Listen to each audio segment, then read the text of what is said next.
بہت ہی مشہور معروف حدیث جس کی تلاوت آپ سب کی خدمت پہ کی ہے، اسی کے ذیل میں کچھ باتیں آپ حضرات کے گوش گزار کرنی ہے۔ گفتگو شروع کرنے سے پہلے عرض کر لوں آپ کی خدمت میں کہ شروع سے آخر تک ظاہر سی بات ہے شب شہادت ہے، صدیقہ طاہرہ ہے، مولا امام زمان کی خدمت میں تصفیت اور تعزیت پیش کرتے ہوئے تمام مومنین کی خدمت میں تصفیت عرض کرتے ہیں۔ گفتگو صرف صدیقہ طاہرہ کے لیے ہوگی۔ فارسی میں جسے کہتے ہیں کہ زنجیریں شروع سے آخر تک مسائل کے پہلے تک ایک سلسلے وار گفتگو ہے۔ پہلے اس لیے عرض کر دینا ہوں تاکہ آپ درس متوجہ ہیں، کڑی سے کڑی ملی ہوئی ہے۔ اگر ایک بھی کڑی عدم توجہی کی وجہ سے ذرا سا کمزور ہوئی تو یہ نہیں کہہ سکتا کہ آپ سمجھ نہیں سکیں گے، یہ کہوں گا کہ میں بات پہنچا نہیں سکوں گا آپ تک۔ تو لہٰذا گزارش ہے کہ صرف توجہ مرکوز رکھیے گا۔ ایک دور پڑھیں محمد والے میں۔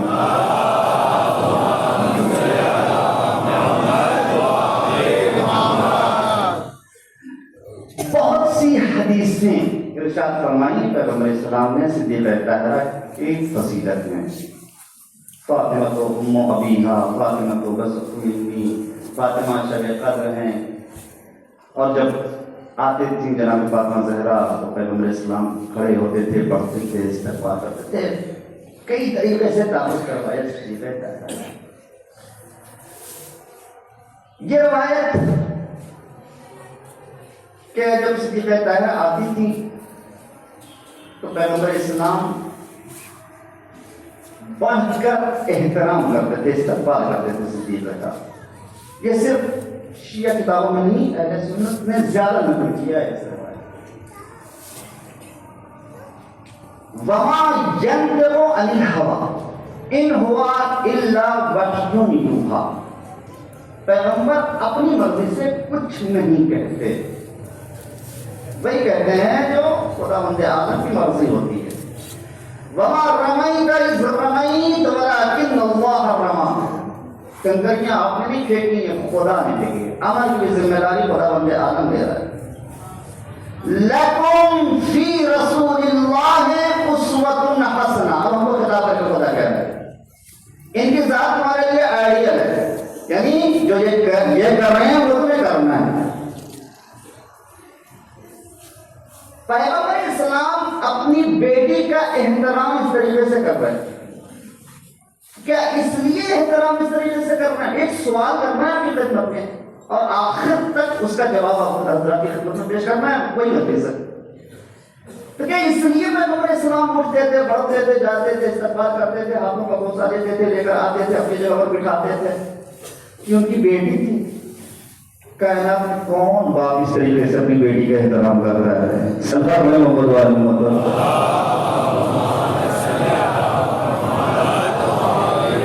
اور یہ کوئی عام شخص کی بات نہیں ہے، لَكُمْ فِي رَسُولِ أُسْوَةٌ حَسَنَةٌ ہے، آئیڈیا ہے، خدا بند عالم نے ان کو انہوں نے عمل بنایا ہے۔ اپنی مرضی سے نہ کچھ کہتے ہیں، اپنی مرضی سے نہ کچھ کرتے ہیں، ہے کیا پھر؟ یہ احترام کس بنا پر ہے؟ اسلامی نقطۂ نظر سے اگر دیکھا جائے تو دو منصب سب سے بڑے ہیں۔ ایک ہے منصب نبوت، دوسرا ہے منصب امامت۔ وصایت و وزارت بھی آتے ہیں لیکن وہ کیونکہ نبوت کے ذیل میں ہے لہذا ان کو الگ سے ذکر کرنے کی ضرورت نہیں ہے۔ اسلامی نقطۂ نظر سے اگر آپ دیکھیں تو دو منصب سب سے بڑے ہیں، ایک ہے منصب نبوت، ایک ہے منصب امامت۔ تفسیر اٹھائیے، جو بھی اپنے زمانے کا نبی ہوگا وہ کائنات کے ہر فرد سے ہر صفت میں افضل ہوگا۔ یہ حقیقت ہے، جو بھی نبی ہوگا، جس زمانے میں جو نبی ہوگا وہ اپنے زمانے کے ہر انسان سے ہر صفت میں، علم کے اعتبار سے دیکھنے، ثقافت کے اعتبار سے دیکھنے، ہر صفت میں وہ افضل ہوگا۔ اور کائنات کے ہر انسان کا فریضہ یہ ہے کہ وہ اپنے زمانے کے نبی کا احترام کرے گا، کیونکہ یہ منصب اکتسابی نہیں ہے، خدا نے عطا کیا ہے۔ اس لیے کائنات کے ہر انسان کا فریضہ ہے، حتیٰ اگر بیٹا نبی ہے تو باپ کے اوپر بھی فرض ہے کہ وہ اپنے بیٹے کا احترام منصب نبوت کی وجہ سے کرے۔ میں غیرت انبیاء کو جاوزہ کی خدمت میں نہیں پیش کرتا، ایک منصب تک ہو جانا ہے آپ کو۔ جو بھی نبی ہوگا ہر انسان کا فرض یہ ہے کہ وہ اپنے زمانے کے نبی کا احترام کرے۔ نبی کا فریضہ نہیں ہے کہ وہ اپنے زمانے کے انسان کا احترام کرے۔ تو دیکھیے گا اسی طریقے سے دوسرا منصب منصب امامت ہے، جو بھی اپنے زمانے کا امام ہوگا وہ اپنے زمانے کے ہر انسان سے ہر صفت میں افضل ہوگا، اور کائنات کے ہر انسان کے اوپر واجب اور لازم ہے کہ وہ اپنے زمانے کے امام کا احترام کرے۔ اپنے زمانے کے انسانوں کے اوپر فرض ہے کہ وہ اپنے زمانے کے امام کا احترام کرے۔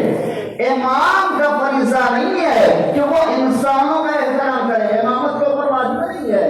جو بھی اپنے زمانے کا نبی ہوگا کائنات کے تمام انسانوں کا فریضہ ہوگا کہ وہ اس زمانے کے نبی کا احترام کریں۔ جو بھی اپنے زمانے کا امام ہوگا کائنات کے ہر انسانوں کا فریضہ یہ ہوگا کہ وہ اپنے زمانے کے امام کا احترام کرے۔ وہ کون سی فضیلت صدیقہ طاہرہ کو خدا نے دی تھی کہ جن کا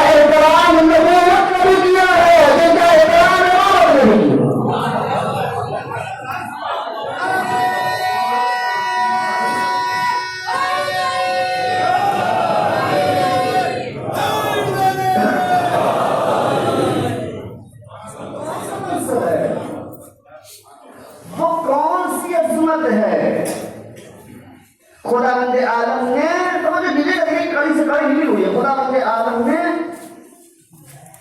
جتنی بھی مخلوق کو خلق کیا ہے ایک مقصد کے تحت. گفتگو کا موضوع ہے صدیقہ طاہرہ کا کمال. خداوند عالم نے ہر شے کو خلق کیا. جتنی بھی شے دنیا اس کائنات میں ہر شے کو قدرت نے ایک کمال عطا کیا ہے. تھوڑی دیر میرے ساتھ ہو جائیں. مدرسے میں گفتگو ہو رہی ہے اور ماں فاضل تشریف فرمائے. لہجہ بھی گفتگو بھی اسی طریقے سے ہونی چاہیے. جتنی بھی مخلوقات ہیں قدرت نے ہر مخلوق کو ایک کمال عطا کیا ہے. چاہے وہ جمادات ہوں, چاہے وہ نباتات ہوں, چاہے وہ حیوانات ہوں, چاہے وہ انسان ہو, چاہے وہ آسمانی مخلوقات ہوں, فرق نہیں پڑتا. ہر مخلوق کو خداوند عالم نے ایک خاص کمال سے نوازا ہے اور کمال کے حد کو بھی قدرت نے معین کر دیا ہے. ایک منزل تک پہنچانا چاہتا ہوں. کمال کے حد کو بھی معین کر دیا ہے. جمادات کا بھی ایک کمال ہے. مولانا کیسی باتیں کر رہے ہیں آپ؟ جمادات اینٹوں کا بھی کوئی کمال ہو سکتا ہے؟ سلام علیکم.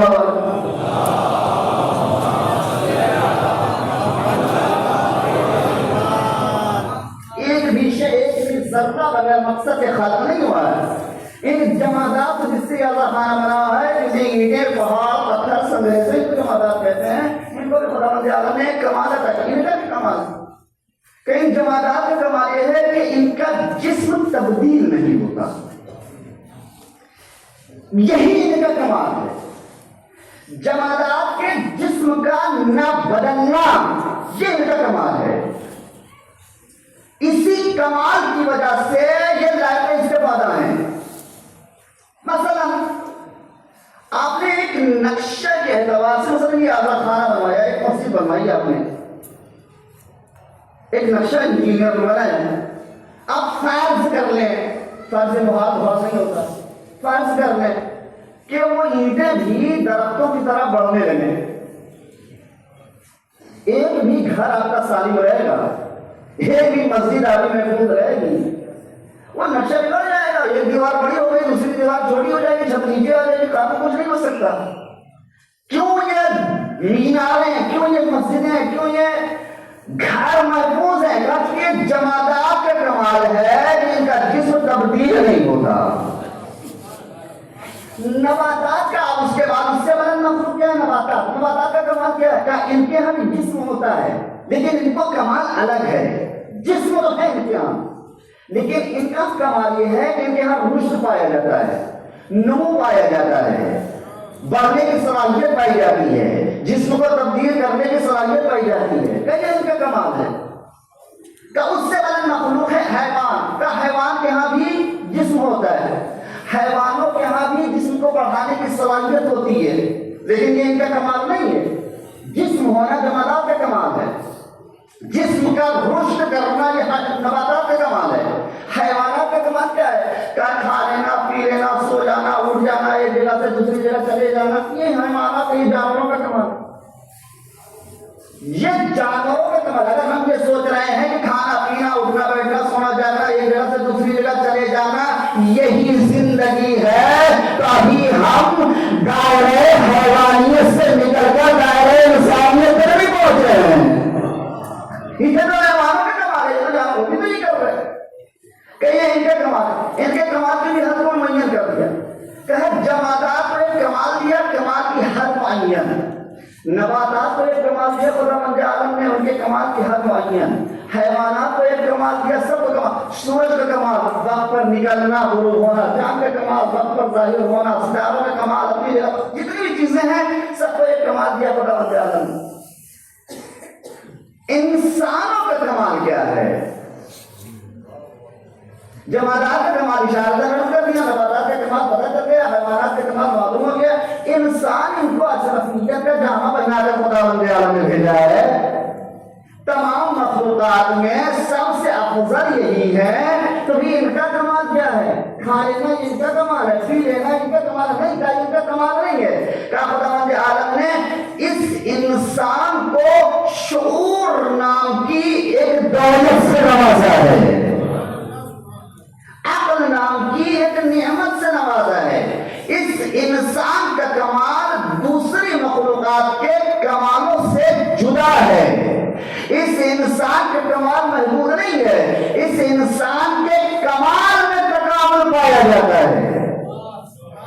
اس انسان کا کمال کیا ہے؟ اس انسان کا کمال یہ ہے کہ یہ انسان اپنے عقل و شعور کو استعمال کر کے اپنے کردار کو اتنا بلند کرے کہ اس کا پیدا کرنے والا اس سے راضی ہو جائے، اس کا خالق اس سے راضی ہو جائے، اس کا پروردگار اس سے راضی ہو جائے۔ یہ ہے انسانوں کا کمال۔ دوسری مخلوقات کے کمالوں کے حد کو خداوند عالم نے معین کر دیا، یعنی کیا؟ یعنی جمادات کے کمال کی حد معین، یعنی کوئی بھی اینٹ، کوئی بھی پتھر، کوئی بھی پہاڑ درختوں کی طرح اگ نہیں سکتا۔ نباتات کا کمال معین، یعنی کیا؟ یعنی نباتات کبھی جانوروں کی طرح ایک جگہ سے دوسری جگہ نہیں جا سکتے۔ حیوانات کا بھی کمال معین، حیوانات انسانی لب و لہجے میں کبھی گفتگو نہیں کر سکتے۔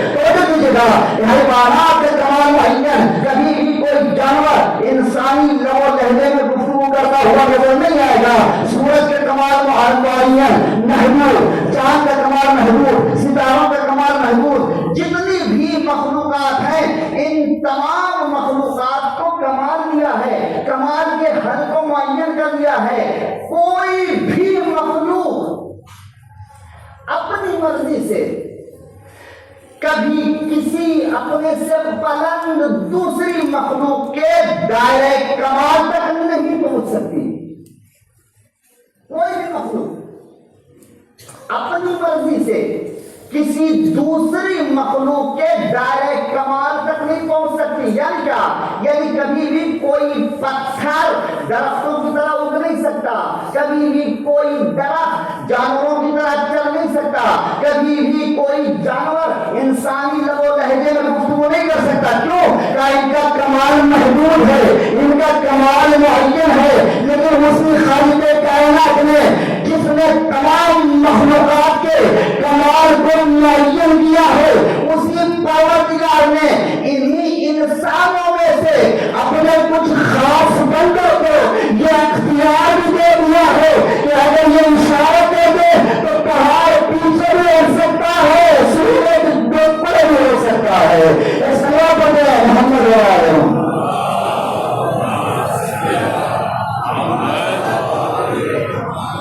اگر یہ اشارہ کر دے تو پہاڑ اپنی جگہ چھوڑ سکتا ہے، ڈوبا ہوا سورج پلٹ سکتا ہے، ستارہ چوکھٹ پر اتر سکتا ہے۔ یہ انسانوں کا کمال۔ کیوں؟ کہ انسانوں کو خداوند عالم نے ایک عجیب کمال سے نوازا۔ کیا اس کا کمال کیا ہے؟ اس کا کمال یہ ہے کہ اس کا رب اس سے راضی ہو جائے، اس کا خالق اس سے راضی ہو جائے۔ رضایت الہی کے دو درجے، منزل سے نہیں ہو رہا ہوں، رضایت الہی کے دو درجے ہیں۔ ایک ہے پہلا درجہ اور اچھی فرمائیں، ایک ہے آخری درجہ۔ رضایت الہی کا پہلا درجہ یہ ہے کہ انسان قدرت کے کیے ہوئے ہر فیصلے پر راضی رہے۔ محمد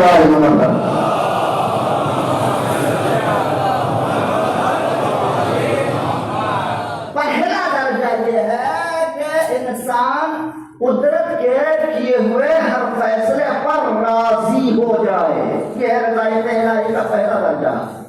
رضایت الہی کا آخری درجہ یہ ہے کہ یہ انسان کو اپنے خدا سے راضی رہے ہی، ساتھ ہی اس کا خالق بھی اس سے راضی ہو جائے، ساتھ ہی اس کا پروردگار بھی راضی ہو جائے۔ اگر یہ انسان رضایت الہی کے پہلے درجے پر فائز ہے، یعنی قدرت کے کیے ہوئے ہر فیصلے پر راضی ہے، تو اگر وہ مرد ہے تو اسے کہیں گے راضی،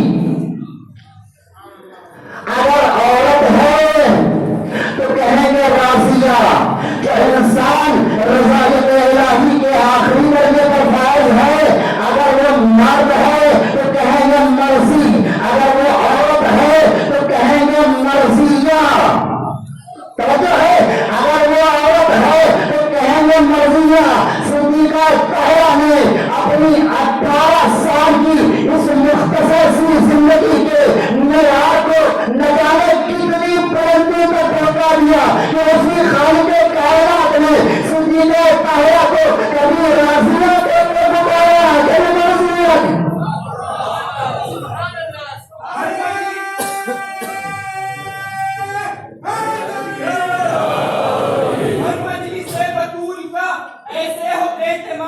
پردے میں حق کے چہرے باطل نہ چھپ سکے، دنیا کے گوشے گوشے میں زہرا کے نام پر اتنی ہو مجلس سے کہیں خاطر نہ چھپ سکے۔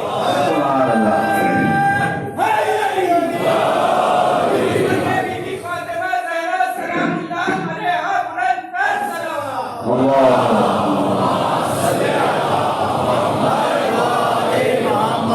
توجہ ہے، یہ فاطمہ زہرا راضیہ لقب صدیقہ طاہرہ کو قرآن عالم نے طے کیا، مرضیہ قرآن عالم نے لقب عطا کیا ہے، یہ صدیقہ طاہرہ۔ یہ ہے انسانیت کا کمال، دوسری مخلوقات کے کمال سے اس انسان کا کمال ممتاز ہے۔ ہر مخلوق کے کمال کی حد معین ہے، اس کے کمال کی حد معین نہیں ہے۔ اسے راضی سے مرضی تک کا ایک سفر طے کرنا ہے، اسے رضایت الہی کا ایک سفر طے کرنا ہے۔ دوسری مخلوق کو جو کمال دیا گیا ہے خداوند ایک الگ موضوع ہے، اس پر گفتگو نہیں کی جا سکتی۔ میں اس حالت پر عرض کرتا ہوں کہ خدمت میں دوسری مخلوقات کو جس صورت میں خداوند نے خلق کیا ہے وہ اسی صورت میں باقی رہیں گے۔ تکامل نام کی کوئی چیز نہیں ہے، فرشتے بھی اس میں شامل ہیں، صرف جماعت میں مخلوقات نہیں، فرشتے بھی اس میں شامل ہیں۔ تکامل نام کی چیز نہیں ہے، اس انسان کے اندر تکامل، آگے بڑھنے کی صلاحیت، ترقی کرنے کی صلاحیت اس انسان میں ہے، اسی لیے اس کو امتیاز حاصل ہے دوسری تمام مخلوقات کا۔ کیوں کہ یہ ہر وقت ایک سفر میں مصروف ہوتا ہے، اسے ایک سفر طے کرنا ہے۔ وہ سفر کیا ہے کہ اس کو خاک سے خداوند عالم نے پیدا کیا ہے، لیکن اسے خاک سے خدا تک کا ایک سفر طے کرنا ہے۔ تو جو کسی میرے عزیزوں، اسے خاک سے خدا تک، آپ پڑھتے ہیں نماز پڑھتے کیا کہتے ہیں مسجد میں؟ یہ تو کہتے ہیں قربتاً الی اللہ، خدا سے نزدیک ہونے کے لیے جو عبادتیں انجام دیتے ہیں۔ بھائی ہم نہیں سمجھ پا رہے قربتاً الی اللہ کیا ہے، ہم نہیں سمجھ پا رہے خوشبو کے پروردگار کیا ہے، ہم نہیں سمجھ پا رہے رضایت الہی کی اہمیت کیا ہے، تو ہم جنت ہی کو اپنا مقصد بنا لیتے ہیں، جہنم سے بچنے کو ہی اپنا مقصد بتا دیتے ہیں۔ لیکن جن کو رضایت الہی، خوشبو الہی، رضایت پروردگار کی اہمیت کا اندازہ ہوتا ہے، وہ کبھی جنت و جہنم کو اپنی عبادت کا معیار نہیں بناتے، مقصد نہیں بناتے۔ وہ جب عبادت کرنے کے لیے آتے ہیں تو کہتے ہیں پروردگار میں نے تیری عبادت نہ جنت کے لالچ میں نہ جہنم کے خوف میں، بلکہ تو ایسا ہے تو تیری عبادت کی جائے۔ سوال ہے محمد وعلیہ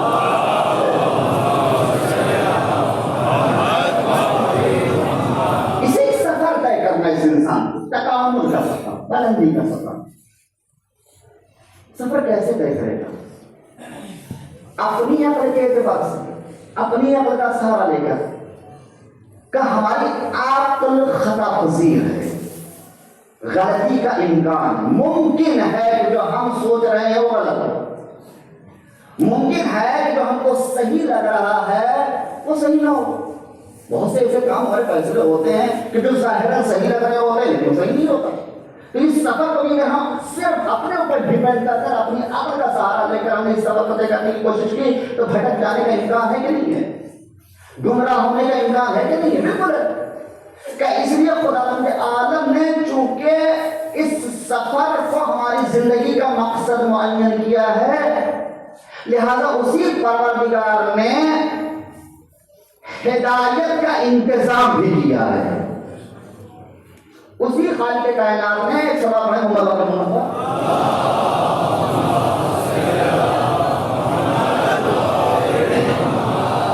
اسی خالق کو ضرورت ہے کہ ہماری عقل رنگ نہیں کر سکتے لہذا ہم کو ضرورت ہے کچھ ایسے رہنماؤں کی کچھ ایسے ہاتھیوں کی جو غلطی نہ کرتے ہوں جو خطا نہ کرتے ہوں. ضرورت ہے ہم کو لہذا خداوند عالم نے خود انتظام کیا. انسانی شکل میں خداوند عالم نے انسانوں کی ہدایت کے لیے دو نورانی سلسلوں کا آغاز کیا. انسانی شکل میں کہہ رہا ہوں کہ کتابیں بھی ہیں. انسانی شکلوں میں قدرت نے انسانوں کی ہدایت کے لیے ہدایت کے دو سلسلے شروع کیے. ایک سلسلے کا نام ہے سلسلہ نبوت, دوسرے سلسلے کا نام ہے سلسلہ امامت. سلسلہ نبوت کا مقصد ہے انسانوں کی ہدایت کرنا, سلسلہ امامت کا بھی مقصد ہے انسانوں کی ہدایت کرنا. جس طریقے سے خداوند عالم نے تمام مخلوقات کو ایک کمال عطا کیا اسی طریقے سے قدرت نے سلسلہ نبوت کو بھی ایک کمال عطا کیا ہے, سلسلہ امامت کو بھی ایک کمال عطا کیا ہے. سلسلہ نبوت کا کمال کیا ہے؟ زمانے کے اعتبار سے ہر نبی کو جناب آدم سے لے کر سرکار دو عالم حضرت محمد مصطفیٰ صلی اللہ علیہ وسلم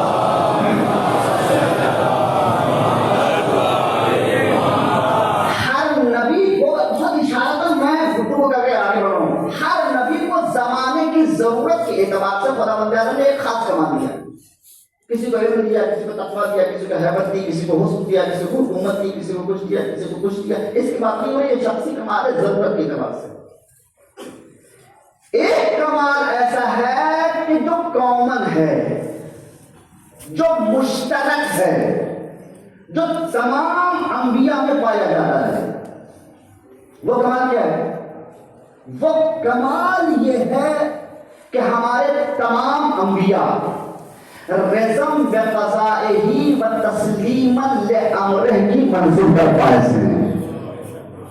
ہمارے تمام انبیاء رزم بقضائہ و تسلیما لامرہ کی منزل, جو قدرت کا فیصلہ ان کے لیے راضی, نہ کوئی شکوہ ہے, نہ کوئی شکایت ہے, نہ کوئی گناہ ہے, نہ کوئی اعتراض ہے. ہماری طرح نہیں ہے کہ بیٹا مر گیا تو اور وہ بکنا شروع کر دیا. کسی نبی کے یہاں آپ کو یہ نہیں ملے گا. تاریخ انبیاء کے پیش نظر ہے قدرت کا فیصلہ ہے کہ نبی کو جنت میں رہنا ہے, راضی. جنت سے نکل کر دنیا میں جانا ہے, راضی. طوفان کا عذاب برداشت کرنا ہے, راضی. زندان میں زندگی بسر کرنی ہے, راضی. آزادی کی زندگی بسر کرنی ہے, راضی. آگ کا عذاب برداشت کرنا ہے, نار نمرودی میں جانا ہے, نبی راضی. کوئی اعتراض نہیں ہے. اولاد ملنی ہے, راضی. نہیں ملنی ہے, راضی. نہ کوئی شکوہ, نہ کوئی شکایت. تمام انبیاء کا کمال, تمام انبیاء کا کمال یہ ہے کہ ہمارے تمام نبی رزم بقضائہ و تسلیما لامرہ کی منزل پر فائز ہیں. یعنی سب کے سب قدرت کے کیے ہوئے ہر فیصلے پر راضی ہیں. دوسرے سلسلے کا نام ہے سلسلہ امامت. سلسلہ امامت کا کمال کیا ہے؟ کہ جس طریقے سے ہمارے تمام انبیاء کو زمانے کی ضرورت کے اعتبار سے خداوند عالم نے ایک کمال عطا کیا ہے, اسی طریقے سے ہمارے اماموں کو بھی ضرورت کے اعتبار سے ایک خاص کمال ہر امام کو عطا کیا ہے. اس کی بات نہیں ہے. ایک خاص کمال جو تمام ائمہ میں پایا پایا جاتا ہے وہ کیا ہے؟ کہا نبیوں کی طرح جملوں پر توجہ کیجیے گا تاکہ سورہ صفا نہ ہو. نبیوں کی طرح ہمارے تمام ائمہ بھی قدرت کے کیے ہوئے ہر فیصلے پر راضی ہیں.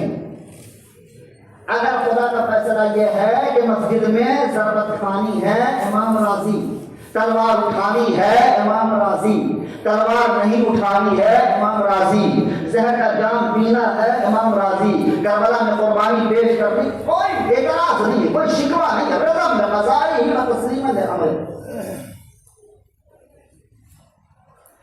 نبیوں کی طرح ہمارے تمام ائمہ بھی خداوند عالم کے کیے ہوئے ہر فیصلے پر راضی ہیں. یہاں تک کامل ائمہ کا خاص کمال کیا ہے؟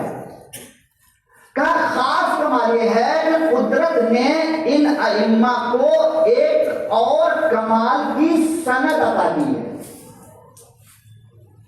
ایک اور کمال کی سند عطا کی ہے. وہ سند کیا؟ سند کی میں بات کر رہا ہوں. وہ سند کیا ہے؟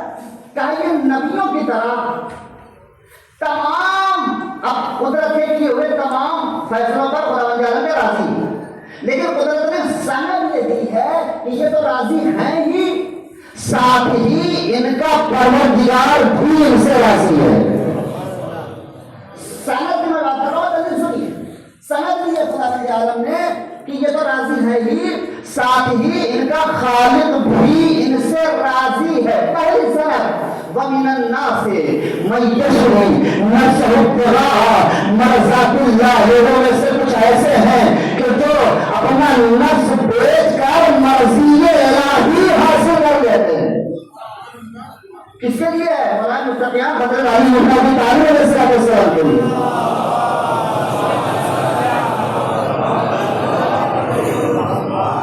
مرضی الہی، مرضی الہی ان کے پاس ہے. پہلی سند. دوسری دلیل جو بچوں کو بھی آیت یاد ہے، دوسری سند خداوند عالم نے جو آیت بتا دی ہے کہ مرضی الہی، مرضی بھی ہے، مرضی الہی ان کے پاس ہے. یا ایتھا النفس المطمئنہ ارجعی الی ربک راضیۃ مرضیہ. حسین اس عالم میں کہا تھا کہ تیرا رب تجھ سے راضی، تو اپنے رب سے راضی.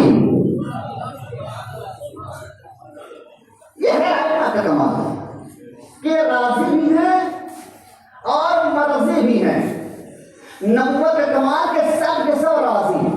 ائمہ راضی بھی ہیں، مرضی بھی ہیں. سند یہ خداوند عالم نے. ان دونوں سلسلے ہدایت کا مقصد کیا ہے؟ انسانوں کی ہدایت کرنا. سن 11 ہجری میں اب نتیجہ پیش. سن 11 ہجری میں نبوت کے سلسلے کا اختتام ہو رہا ہے. اب یہاں سے سلسلہ امامت کا آغاز ہونا ہے جو قیامت تک باقی رہے گا.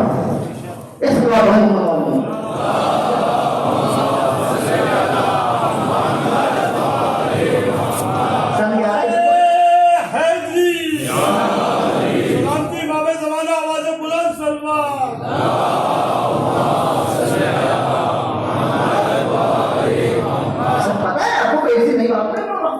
سن 11 ہجری میں نبوت کے سلسلے کا اختتام.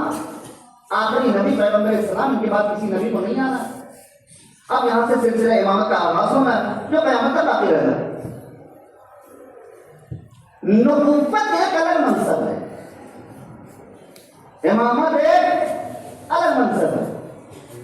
اب سن 11 ہجری میں ان دونوں نورانی منصبوں کو آپس میں متصل ہونا ہے. یعنی کیا؟ یعنی نبوت جتنی ذمہ داریاں، جتنے معارف لے کر آئے تھے، اب یہ سب کے سب منتقل ہونے ہیں سلسلہ امامت کی طرف. یعنی اب ان دونوں سلسلوں کو آپس میں متصل ہونا ہے. لیکن مسئلہ کیا ہے؟ مسئلہ یہ ہے کہ نبوت ایک الگ منصب ہے، امامت ایک الگ منصب ہے. نبوت کا کام ہے شریعت لانا، پہنچانا. امامت کا کام ہے شریعت پہنچانا، اس کی حفاظت کرنا. تو وہ ایک الگ منصب. نبوت ایک الگ منصب، امامت ایک الگ منصب، لیکن دونوں منصبوں کا مقصد واحد ہے، دونوں منصبوں کا مقصد ایک ہے، انسانوں کی ہدایت۔ جہاں پر بھی دو ذات، دو شے، دو منصب اس طریقے سے ہوں کہ دونوں الگ الگ ہوں لیکن دونوں کا مقصد واحد ہو، تو ان دونوں چیزوں کو، دونوں منصبوں کو آپس میں متصل کرنے کے لیے آپ کو ایک تیسری شے کی ضرورت پڑے گی۔ ابھی میں مثال دے رہا ہوں، آپ کو ایک تیسری شے کی ضرورت پڑے گی۔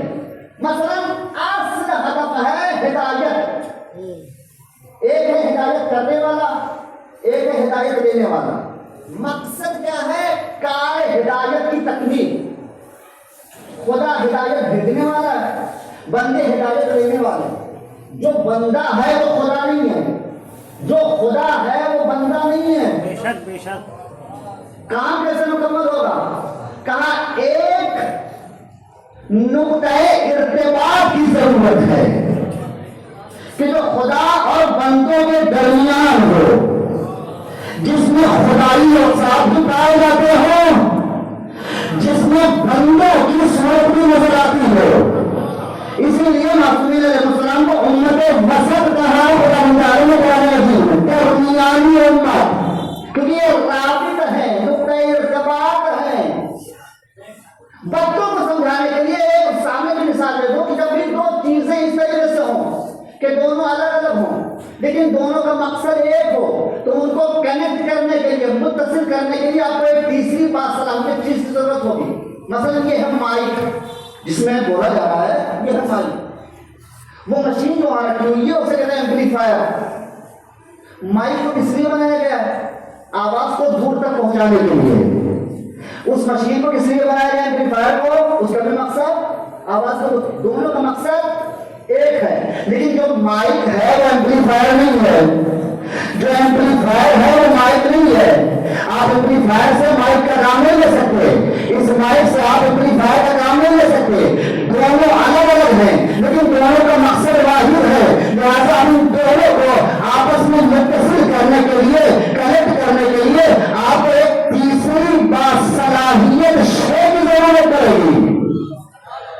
وہ شے باصلاحیت ہو، رسی سے آپ کنیکٹ نہیں کر سکتے، دھاگے سے آپ متصل نہیں کر سکتے۔ چیز ایسی ہو کہ جس میں اس مائک سے بھی متصل ہونے کی صلاحیت ہو، چیز ایسی ہو کہ جس میں اس ایمپلیفائر سے بھی متصل ہونے کی صلاحیت ہو، تبھی یہ شے اس شے کو متصل کر سکے گی۔ چیز ایسی ہو کہ جس میں اس مائک کا بھی کمال پایا جاتا نہ ہو، چیز ایسی ہو کہ جس میں اس مائک کا بھی کمال پایا جاتا ہو، چیز ایسی ہو کہ جس میں اس ایمپلیفائر کا بھی کمال پایا جاتا ہو، تبھی یہ شے اس چیز کو، ان دونوں چیزوں کو آپس میں متصل کر سکے گی۔ نبوت ایک الگ منصب ہے، امامت ایک الگ منصب ہے، نبوت ایک الگ منصب، امامت ایک الگ منصب، لیکن دونوں منصبوں کا مقصد واحد۔ 11 ہجری میں ہم ان دونوں منصبوں کو آپس میں متصل کرنا ہے، لہذا قدرت کو ایک باصلاحیت ذات کی ضرورت ہے۔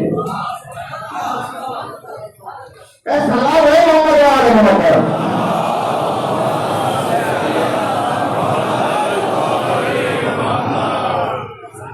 اب ان دونوں پرانے سلسلوں کو آپس میں متصل کرنے کے لیے، ان میں ارتباط برقرار کرنے کے لیے ایک ایسی باصلاحیت ذات کی ضرورت ہے کہ جو نبی نہ ہو،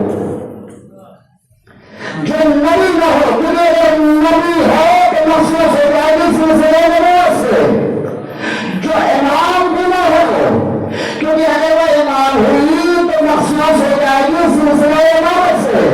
لیکن ذات ایسی ہو کہ جس میں نبوت کا بھی کمال پایا جاتا ہے،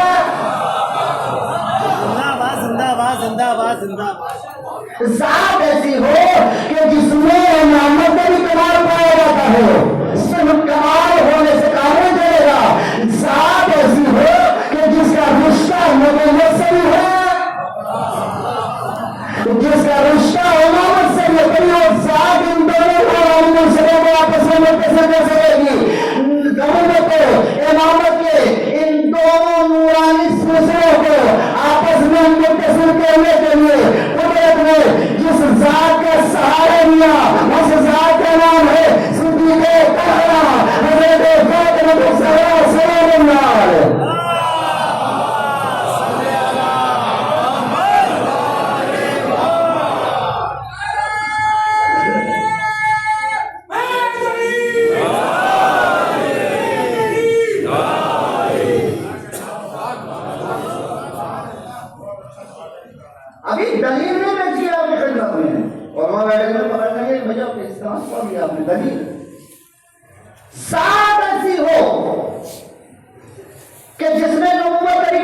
میں امامت کا کمال پایا جاتا ہو.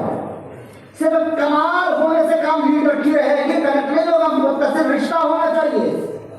ذات ایسی ہو کہ جس کا رشتہ نبوت سے بھی ہو, جس کا رشتہ امامت سے ہو, ایسی ذات ہونی چاہیے.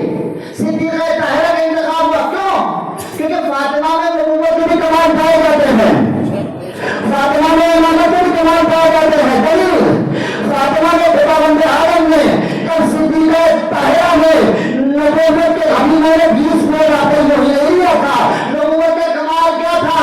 ہمارے تمام انبیاء خداوند عالم کے کیے ہوئے ہر فیصلے پر راضی ہیں. امامت کا کمال کیا تھا؟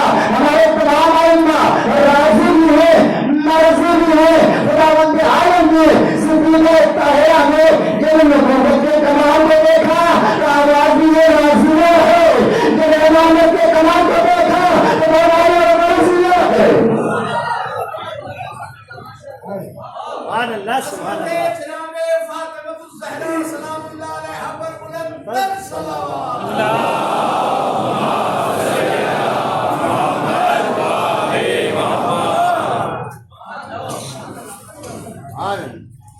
نبوت کا کمال راضی ہے. یہ سب فاطمہ راضیہ نبوت کا کمال.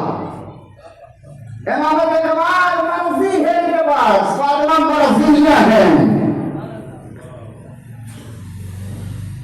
صرف کمال ہونے سے کام نہیں چلے گا, رشتہ ہونا چاہیے منصب نبوت سے. بچوں کے ذہن میں آیا ہوگا, بچوں کے ذہن میں آیا کہ رشتہ یہ, ہاں پیغمبر علیہ السلام کی بیٹی مولا کائنات کی زوجہ مولانا سلمہ حسین کی والدہ. اس نسبی رشتے کی بات نہیں کر رہا ہوں. اگر اس کی بات ہوگی تو بات محدود ہو کر جائے گی, ہو کر رہ جائے گی پیغمبر علیہ السلام تک, مولا کائنات تک, امام حسن تک, بقیہ ائمہ تک. اس رشتے کی بات یہ تو ہے. اس رشتے کی بات کبھی بھی اسلام میں کسی کو نسبی رشتے کی وجہ سے کوئی شرف نہیں ملا ہے. کردار کی وجہ سے اسلام میں شرف ملتا ہے. اس رشتے کی بات نہیں ہو رہی, یہ رشتہ ہے. میں عرض کر رہا ہوں فاطمہ کا رشتہ منصب نبوت سے, فاطمہ کا رشتہ منصب امامت سے,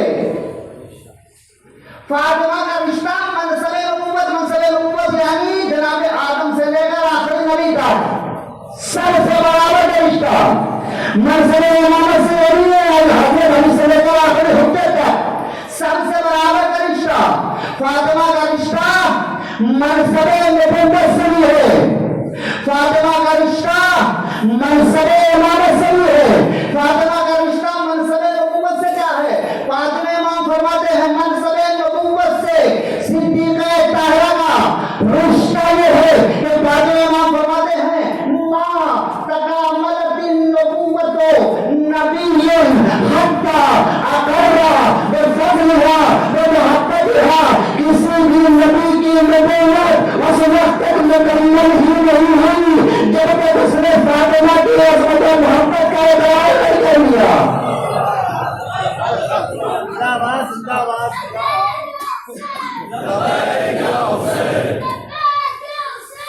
لبیک یا حسین, لبیک یا خامنائی, لبیک یا خامنائی, لبیک یا سستانی, لبیک یا سستانی, لبیک یا حزب اللہ, لبیک یا حزب اللہ, لبیک یا نصر اللہ, لبیک یا نصر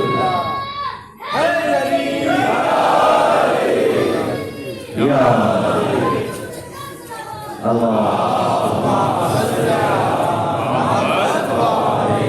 ان بچوں کی صحت و سلامتی کے لیے, اپنی صحت و سلامتی کے لیے, مجلس کی مقبولیت کے لیے بابا سے بلند بلائے ثواب ہو جائے.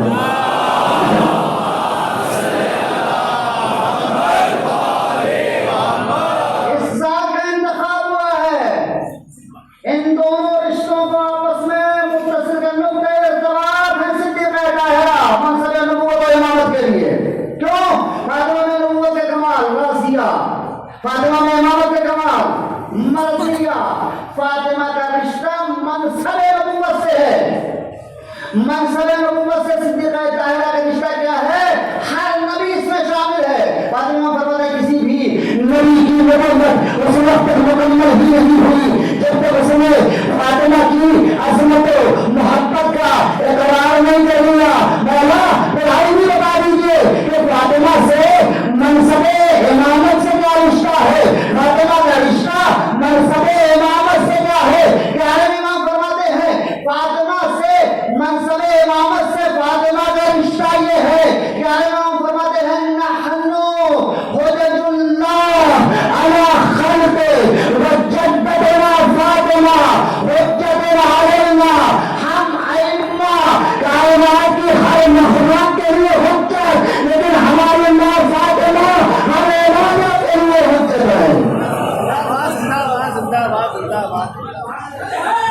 کی ہر مخلوق کے لیے ہم حجت ہیں. وجدتنا فاطمہ، ہماری دادی فاطمہ ہم اماموں کے لیے حجت ہیں. ہمیں کوئی مجلس درکار ہے ایسے جملے کے لیے، ہم اماموں کے لیے جناب فاطمہ زہرا حجت.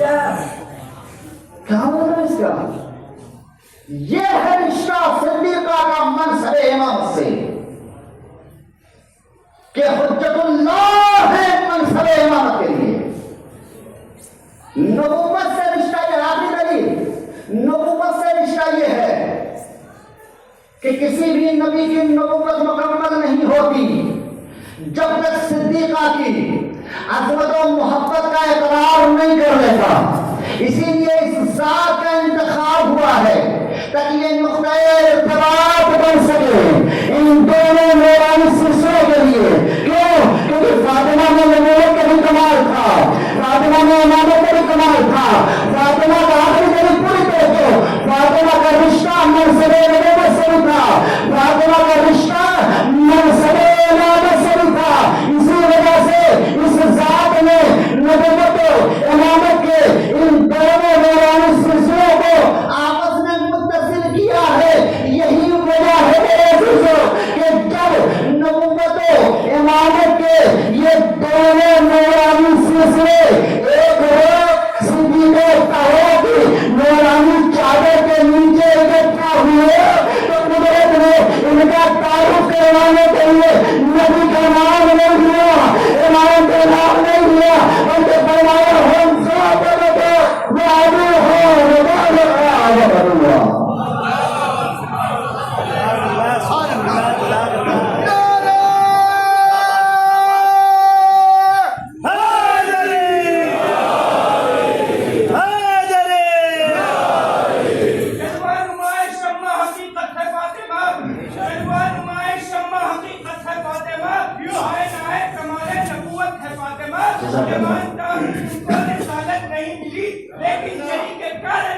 سبحان اللہ.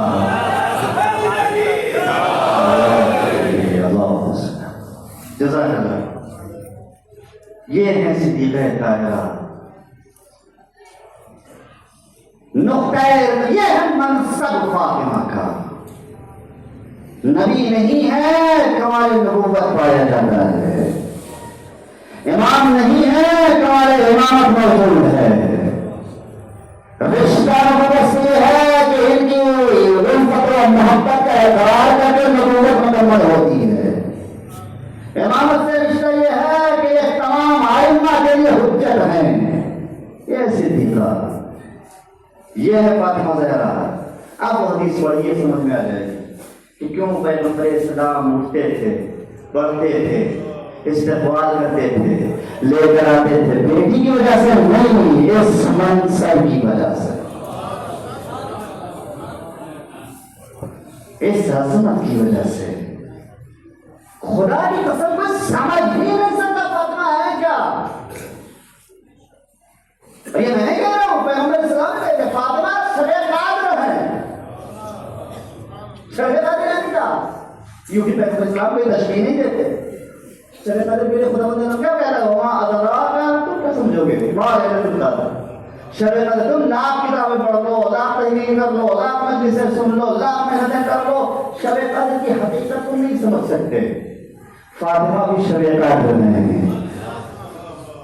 فاطمہ عصمت کی اس بلندی کا ہے اپنے انسانی محبت پہنچ نہیں سکتی.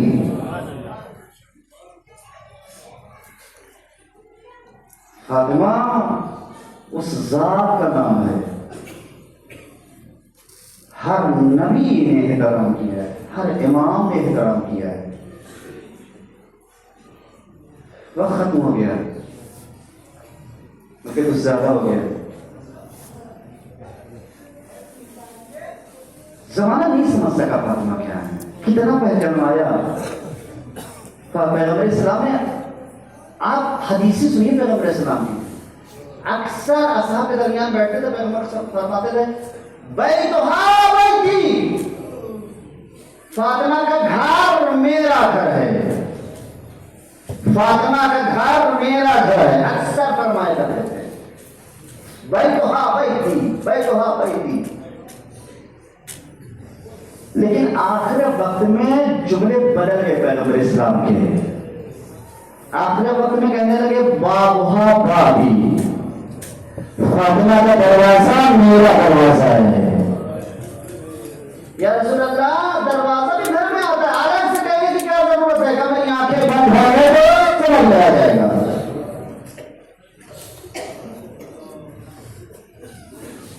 اندازہ ہو جائے گا کہ کیا کیا جائے گا فاطمہ کے ساتھ. خدا کی قسم پیغمبر اسلام نے پہلے ہی خبر دی تھی جناب فاطمہ یہ کیا جائے گا تمہارے ساتھ. روایتیں بھری پڑی ہے.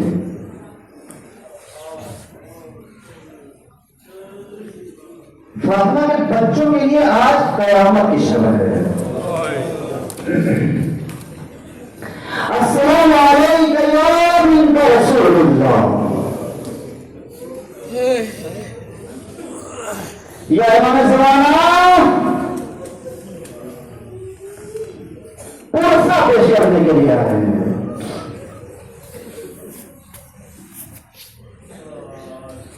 کیا کیا ہے فاطمہ کے ساتھ؟ صبت علیہ مصائب لینتہا، صبت علیہ ایام سرنا لیالیا. بابا اتنی مصیبت اگر دل پر پڑتی تو رات ہو جاتی ہے. رونے کے لیے اکٹھا ہوئے ہیں نا. نہیں پتا آج علی کے اوپر کیا گزری ہے. سر پہ ضربت کا لگنا یہ مولا کائنات کے مصائب نہیں ہے. مولا کی مصیبت کچھ اور ہے. جناب حمزہ کو ہندا کا ایک غلام تھا، حبشی غلام تھا، اس نے نیزہ مارا تھا. آپ دیکھیں علی کتنے بڑے مظلوم ہیں. میں اشارتاً عرض کروں گا آپ پہنچ جائیں گے. علی کا درد کیا ہے، علی کو تکلیف کیا ہے. حبشی غلام نے ہندا کا غلام تھا، ہندا نے کہا جا کے مار دو نیزہ، اس نے نیزہ مار دیا. کچھ برس بعد اس کو احساس ہوا کہ ہم غلط لوگوں کے ساتھ ہیں. اس نے فیصلہ کیا کہ ہمیں کلمہ پڑھنا ہے، مسلمان ہونا ہے. لیکن خطا جو کیے ہوئے تھا، سوچ رہا تھا کہ کہیں پیغمبر قبول کریں گے ہمارا اسلام کی نہیں. کو اسی پسو پیش میں تھا. ایک دن ہمت کر کے سرکار دو عالم کے پاس آیا، ہاتھوں کو جوڑ دیا، یا رسول اللہ کیا میرا بھی اسلام قبول ہو سکتا ہے؟ پیغمبر اسلام نے دیکھا، کہا کیوں نہیں ہو سکتا، اسلام کا دروازہ سب کے لیے کھلا ہوا ہے. پیغمبر اسلام نے کلمہ پڑھوایا، مسلمان ہو گیا. سر کو قدموں میں رکھ دیا، کہا یا رسول اللہ اگر آپ کہتے ہیں تو میں ابھی اپنا سر قلب کر کے آپ کے قدموں میں رکھ، جو آپ کہیں گے میں کرنے کے لیے تیار ہوں. فرمائیے مجھے میرے لیے کیا حکم ہے؟ پیغمبر اسلام نے کہا کوئی کام نہیں تم سے، بس ایک گزارش ہے یا رسول اللہ سن لیجیے، کہ بس اتنا کہنا ہے کہ جب تک میں زندہ ہوں کبھی میرے سامنے نہ آنا. جب میں تم کو دیکھوں گا مجھے میرے چچا کی یاد آئے گی. علی کے اوپر کیا گزری ہے نہیں پتا.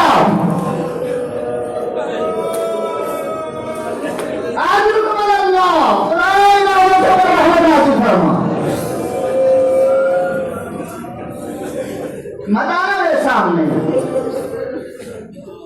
صبح اٹھتے ہیں وہی چہرے، شام کو وہی چہرے، کہ محسن کی یاد ناپی ہوگی.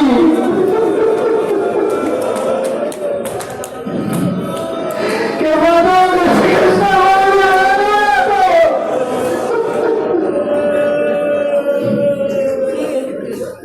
مدینے کے تو جوانوں نے پوچھا بتائیے ایک غیرتدار کے لیے سب سے بڑی مصیبت کا وقت کیا ہے؟ غیرتدار کے لیے سب سے بڑی مصیبت کا وقت یہ ہے کہ کوئی اس کی ناموس پر ہاتھ اٹھائے اور جواب نہ دے سکے.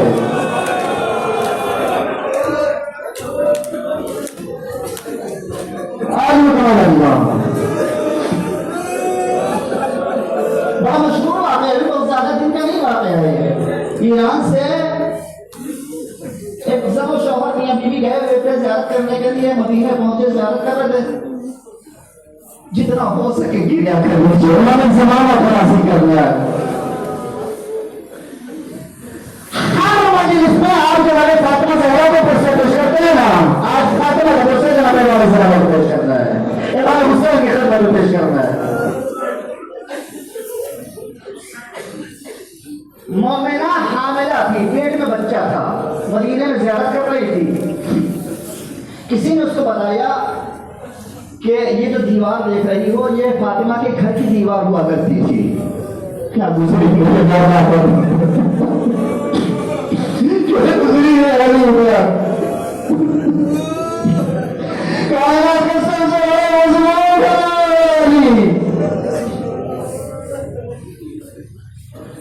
کہتے ہیں بیوی کے گھر کی دیوار ہوا کرتی تھی.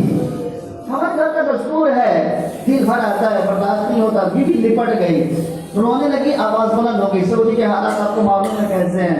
ایک سپاہی وہاں مرمون کھڑا ہوا تھا, اس نے بندوق کے دستے سے شکم پر حملہ کیا, بچہ ساقط ہو گیا, مومنہ گر گئی, تڑپنے لگی. اس کا شوہر دور کھڑا ہو کر زیارت پڑھ رہا تھا, اس نے یہ دیکھا, دوڑتا ہوا آیا, اس سپاہی کا گلا پکڑ لیا.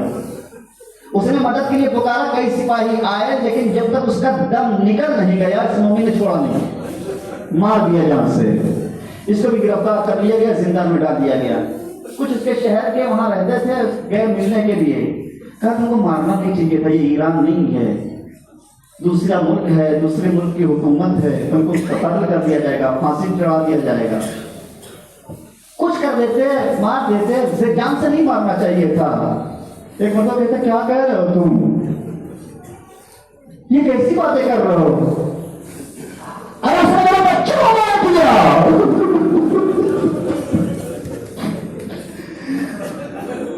اس نے میری بیوی کو اس طریقے سے مارا, میرا بچہ ثابت ہو گیا, میرا بچہ شہید ہے, میں کیسے برداشت کر سکتا. صحیح کہہ رہے ہو, ذرا نظر کرو کر کے علی سے پوچھا میرا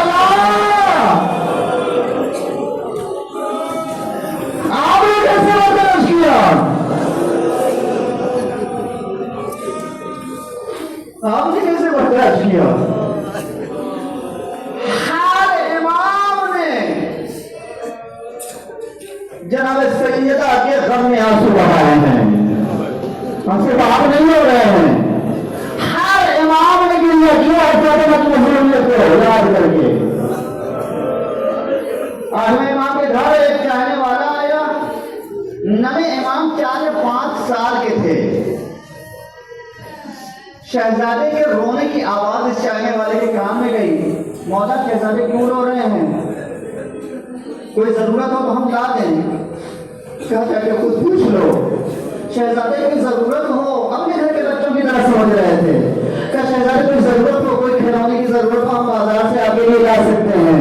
ایک مطلب 4 برس کے امام پتہ ہی نہیں, آنے والے امام کے چاہنے والے کی طرف دیکھ کے کہا کہ تم بھول گئے شیخ, آج 3 جماعت اسلامیہ ہے, میری دادی کی شہادت کی تاریخ ہے. میری دادی نے خود لے گئے.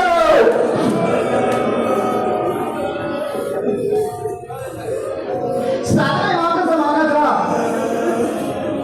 ایک مومنہ بازار سے کچھ سامان لے کر آ رہی تھی, ٹھوکر لگی, گری, پہلو میں چوٹ لگ گئی. جیسے پہلو میں چوٹ لگ گئی, قاتلان حضرت زہرا پر لعنت کر دی. اس کو گرفتار کر لیا گیا. گرفتار موسم کی پوری تھی, ضعیفہ تھی, اس کو گرفتار کر کے لے جانے لگا.